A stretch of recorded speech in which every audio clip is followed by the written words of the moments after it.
मंत्रिपरिषद के मेरे साथी, वित्त एवं रक्षा मंत्री श्रीमान अरुण जेटली जी, रक्षा राज्य मंत्री श्रीमान इंद्रजीत सिंह जी राव, डॉक्टर अविनाश जी, डॉक्टर मार्कंडेय जी, उपस्थित सभी महानुभाव, आज जिन महानुभावों को सम्मानित करने का मुझे सौभाग्य मिला है, उन सबको मैं हृदय से अभिनंदन करता हूं, बधाई देता हूं।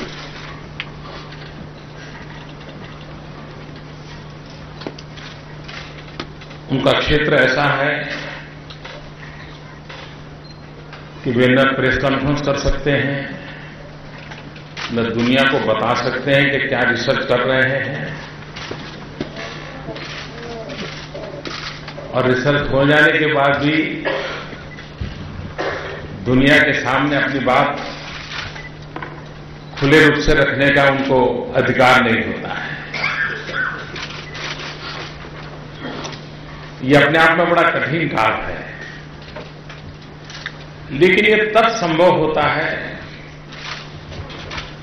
जब एक ऋषि मन इस कार्य से जुड़ता है। हमारे देश में हजारों साल पहले वेदों की रचना हुई, आज भी मानव जात को प्रेरणा देते हैं, लेकिन कहां किसको पता है वेद किसने लिखे हैं। वे ऋषि भी तो वैज्ञानिक थे, वैज्ञानिक तरीके से समाज जीवन का दर्शन करते थे, दिशा देते थे। वैज्ञानिकों का भी वैसा ही होता है। वे एक लेबोरेटरी में तपस्या करते हैं, परिवार तक की देखभाल भूल करके अपने आप को समर्पित कर देते हैं, और तब जाकर के मानव कल्याण के लिए कुछ चीज दुनिया के सामने प्रस्तुत होती है। तो ऐसी तपस्या करने वाले और देश की ताकत को बढ़ावा देने वाले, मानव की रक्षा के लिए कृत संकल्प इन सभी वैज्ञानिक अभिनंदन के बहुत बहुत अधिकारी हैं। बहुत तेजी से दुनिया बदल रही है, युद्ध के रूप रंग बदल चुके हैं,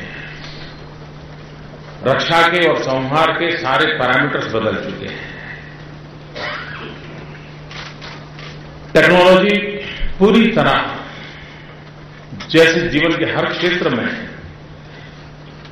प्रीडोमिनेंटली ड्राइव कर रही है, वैसे ही सुरक्षा के क्षेत्र में भी है। और गति इतनी तेज है कि हम एक विषय को कंसेप्चुलाइज करें, उसके तो पहले उससे 2 कदम आगे कहीं प्रोडक्ट निकल आती है और हम पीछे के पीछे रह जाते हैं। और इसलिए भारत के सामने सबसे बड़ी चैलेंज मैं जो देख रहा हूं वो ये है कि हम समय से पहले काम कैसे करें। अगर दुनिया 2020 में इन आयुधों को लेकर के आने वाली है, तो क्या हम 2018 में उसके लिए पूरा प्रबंध करके मैदान में आ सकते हैं? और विश्व में हमारी स्वीकृति, हमारी मांग किसी ने किया इसलिए हम करेंगे, उसमें नहीं है। हम विजुलाइज करें कि जगत ऐसे जाने वाला है और हम इस प्रकार से चलेंगे, तो हो सकता है हम लीडर बन जाएंगे। और डीआरडीओ ने स्थिति को रिस्पॉन्ड करना है कि डीआरडीओ ने प्रोएक्टिव होकर के एजेंडा सेट करना है, और हमने ग्लोबल कम्युनिटी के लिए एजेंडा सेट करना है। ऐसा नहीं कि हमारे पास टैलेंट नहीं है, ऐसा नहीं कि हमारे पास रिसोर्स नहीं है,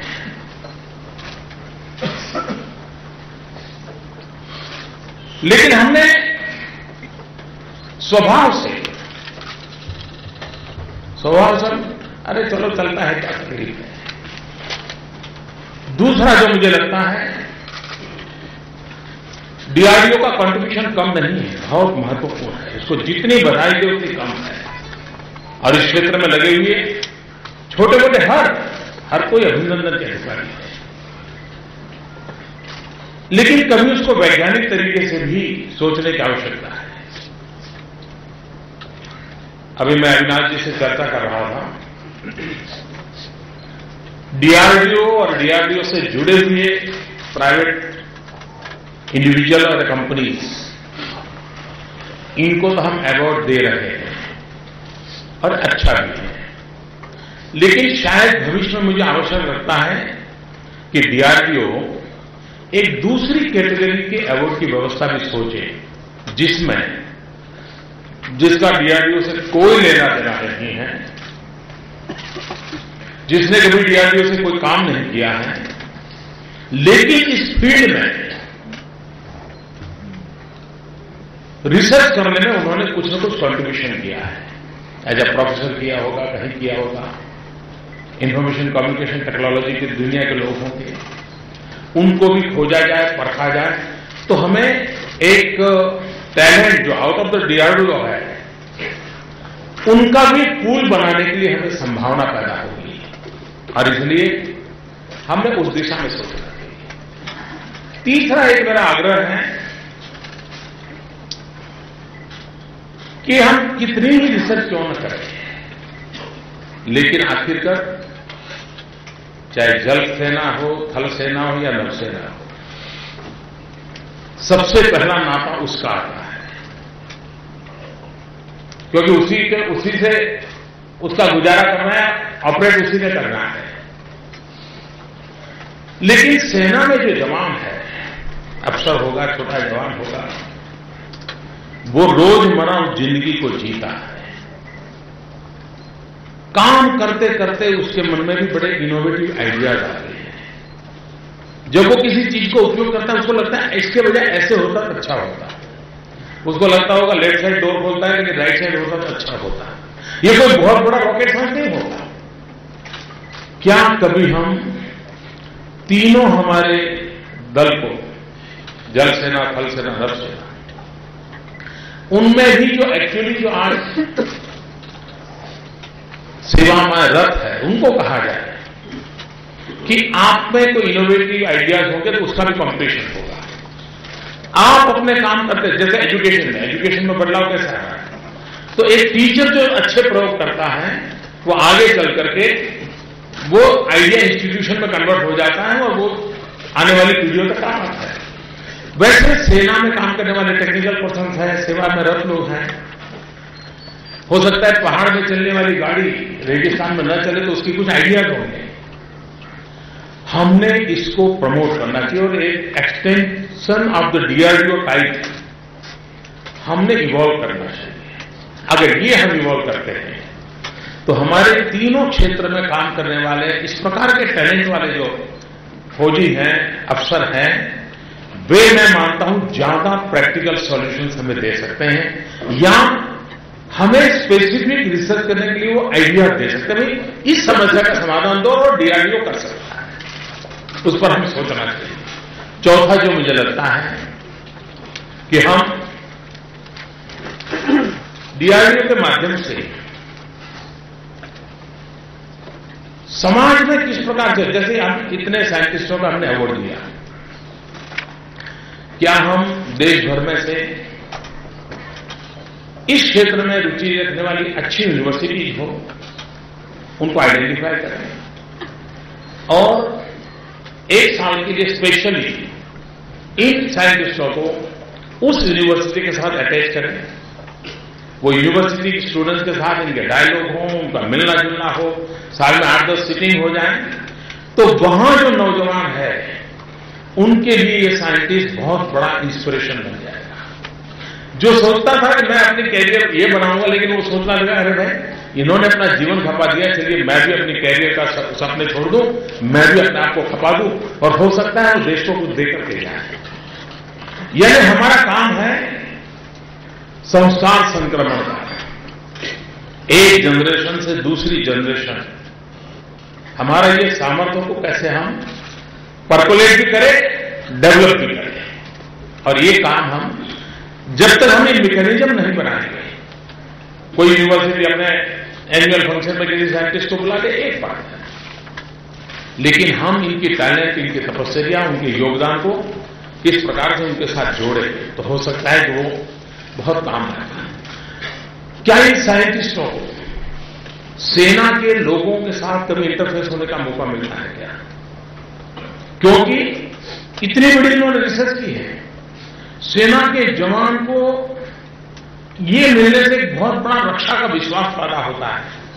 क्या कभी सेना के जवान ने उस ऋषि को देखा है जिसने उसकी रक्षा के लिए 15 साल लेबोरेटरी में जिंदगी गुजारी है? जिस दिन सेना में काम करने वाला व्यक्ति उस ऋषि को, उस साइंटिस्ट को देखेगा तो मेरे लिए इस महापुरुष ने बताया, आप कल्पना कर सकते हैं वो ऑनर का फल कैसा होगा। और इसलिए हमारी पूरी व्यवस्था एक दायरे से बाहर निकाल करके, जिसमें एक ह्यूमन टच हो, एक इंस्पिरेशन हो, उस दिशा में उसको कैसे ले जा सके। अगर उस दिशा में, और मैं मानता हूं अभी ये जिन लोगों का सम्मान हुआ, उनकी स्पेशलिस्ट वाले और उनका उपयोग करने वाले लोगों को एक बार मीटिंग करके देखते हैं, आपको अनुभव आएगा इस फंक्शन से भी उसका इंस्पिरेशनल लेवल अनेक गुना हाई हो जाएगा। आप देखें, क्योंकि वो अच्छा काम करने वाले को भी प्रेरणा देगा, और जिसने उनके लिए काम किया उन जवानों को भी नई ताकत मिला, अच्छा हमारे लिए इतना काम होता है। उसी प्रकार से डीआरडीओ के कुछ लेयर बनाने चाहिए, ऐसा मुझे लगता है। हो भी सकते, मेरा कोई उतना ज्यादा अध्ययन नहीं है। एक तो है हाईटेक की तरफ जाना और बहुत बड़ा नया इनोवेशन जो करना, लेकिन एट द सेम टाइम रोजमर्रा की जिंदगी जीने वाला जो हमारा फौजी है उसकी लाइफ में कंफर्ट आए, ऐसे साधनों की खोज, उसका निर्माण, ये कैसे? आज अगर उसका वाटर बैग 300 ग्राम का है तो उतना ही अच्छा वाटर बैग 150 ग्राम का कैसे बने ताकि उसको वजन कम होना पड़े। आज उसके जूते इतने वेट के हैं, पहाड़ों में ये तकलीफ होती है, रेगिस्तान में ये तकलीफ होती है, तो इसमें रिसर्च कौन करे? क्या कभी जूते बनाने वाली कंपनी और डीआरडीओ का इस काम करने वाले लोग, इनका कभी इंटरफेस होता है? वे रिसर्च करके देते हैं। यानी डीआरडीओ को एक लैब से बाहर निकल करके, और जो उनकी रोजमर्रा की जिंदगी है, आप देखिए हम इतना इनोवेशन के साथ हमारे लोग आएंगे, इतनी नई चीजें देंगे जो हमारे सेना के जवानों के लिए बहुत ही कंफर्ट ऐसी व्यवस्थाओं को विकसित करा सकता है, बहुत लाभ कर सकता है। उस दिशा में कुछ सोचा जा सकता है क्या? एक और विषय मेरे मन में आता है, आज डीआरडीओ के साथ करीब 50 लेबोरेटरी भिन्न भिन्न क्षेत्र में काम कर रही है। क्या हम तय कर सकते हैं कि मल्टी टैलेंट का उपयोग करने वाली जो व्यवस्था है, ऐसी 5 लैब हम ढूंढे 50 में से, हर एक डिसीजन ले कि 5 लैब ऐसी होगी जिसमें नीचे से ऊपर एक भी व्यक्ति 35 एज ग्रुप से ऊपर का नहीं होगा, सबके सब बिलो 35। अल्टीमेट डिसीजन लेने वाले भी 35 के नीचे के होंगे। एक बार हिम्मत के साथ हिंदुस्तान की यंगेस्ट टैलेंट को हम अवसर दें और उनको बताएं कि दुनिया आगे बढ़ रही है, आप बताओ। मैं विश्वास से कहता हूं देश की टैलेंट में दम है, वो हमें बहुत कुछ नई चीजें दे सकता है। अब आज साइबर सिक्योरिटी की बहुत बड़ी लड़ाई है, मैं मानता हूं 20-25 साल का नौजवान बहुत अच्छे ढंग से करके दे देगा, क्योंकि उसका विकास इस दिशा में हुआ है, उसको तुरंत चीजें ध्यान में आती है। क्या हम 5 lab totally dedicated to below 35 age group और उसकी डिसीजन मेकिंग प्रोसेस आखिर तक 35 के नीचे के लोगों के हाथ में दे दी जाए? हम रिस्क लें, हमने बहुत रिस्क लिए हैं, क्या है? एक रिस्क और ले लें। आप देखिए, एक नई हवा की जरूरत है, एक फ्रेश एयर की जरूरत है, और फ्रेश एयर आएगी हमें लाभ होगा। डिफेंस सिक्योरिटी को लेकर के हमने सामान्य हमारे स्टूडेंट्स को भी तैयार करना चाहिए। क्या कभी हमने सरकार के द्वारा, स्कूलों के द्वारा साइंस फेयर होते हैं, बहुत होते हैं, क्या कभी उनको ये कहा कि ये साइंस फेयर 2015 का will be dedicated to only the defence related issues? सब नौजवान खोजेंगे भाई, अपना प्रोजेक्ट लाएंगे, टीचर भी इंटरेस्ट लेगा, तो डिफेंस में क्या क्या होता है स्टडी होगा, प्रोजेक्ट रिपोर्ट बनेंगे। लाखों की तादाद में हमारे स्टूडेंट्स को डिफेंस साइंस भी एक बहुत बड़ा काम है, डिफेंस टेक्नोलॉजी एक बहुत बड़ा काम है, डिफेंस रिसर्च एक काम है, उसके सोचने की खिड़की खुल जाएगी। हो सकता है 1 लाख में से 2-4 ऐसे भी निकल आए जिनको मन कर जाए यार इसी को हम कैरियर बना रहे हैं। हमने देखा है कि आजकल टेक्निकल यूनिवर्सिटी की एक ग्लोबल रोबोट ओलंपिक होता है, नेशनल लेवल का होता है। क्या हम उसको स्पेशली डीआरडीओ के साथ पार्टनरशिप करके ये robot competition only dedicated to defence. आप देखिए ये जो नौजवान रोबोट के द्वारा फुटबॉल खेलते हैं, रोबोट के द्वारा क्रिकेट खेलते हैं, वो सारी चीजें करते हैं, उसमें मजा भी लेते हैं, उसका कंपटीशन भी होता है, लेकिन उसको 2 स्टेप अहेड, 3 स्टेप अहेड हमें उसकी एक चीजें कर सकते हैं। एक नए तरीके से, नए सोच के साथ और सभी लोगों को जोड़ करके हम इस पूरी व्यवस्था को विकसित करें। और साथ साथ समय की मांग है, दुनिया हमारा इंतजार नहीं करेगी, हमें ही समय से पहले दौड़ना पड़ेगा। और इसलिए हम जो भी सोचें, जो भी करना चाहिए, जी जान से जुट करके समय से पहले करने का संकल्प करें, वरना कोई प्रोजेक्ट कंसीव हो गया 1992 में और 2014 में अभी थोड़े दिन लगेंगे, तो ये दुनिया बहुत आगे बढ़ जाएगी। और इसलिए आज जब डीआरडीओ से संबंधित सभी प्रमुख लोगों से मुझे मिलने का अवसर मिला है, इतना उत्तम काम किया है और पोटेंशियल है। लोग कहते हैं कि मोदी जी आपकी सरकार से अपेक्षाएं बहुत है, जो करेगा उसी तो अपेक्षा होती है, जो नहीं करेगा उसे कौन अपेक्षा करेगा। तो डीआरडीओ से भी तो मेरी अपेक्षा क्यों है? मेरी अपेक्षा इसलिए है कि डीआरडीओ में करने का सामर्थ्य है, ये मैं भली भांति अनुभव करता हूं। आपके अंदर तो सामर्थ्य हो रहा है, करके दिखाया है, और इसलिए मुझे विश्वास है आप उसको कर सकते हैं। फिर एक बार सभी वैज्ञानिक महानुभावों को देश की सेवा करने के लिए, उत्तम योगदान करने के लिए बहुत बहुत शुभकामनाएं देता हूं, बहुत बधाई देता हूं। धन्यवाद।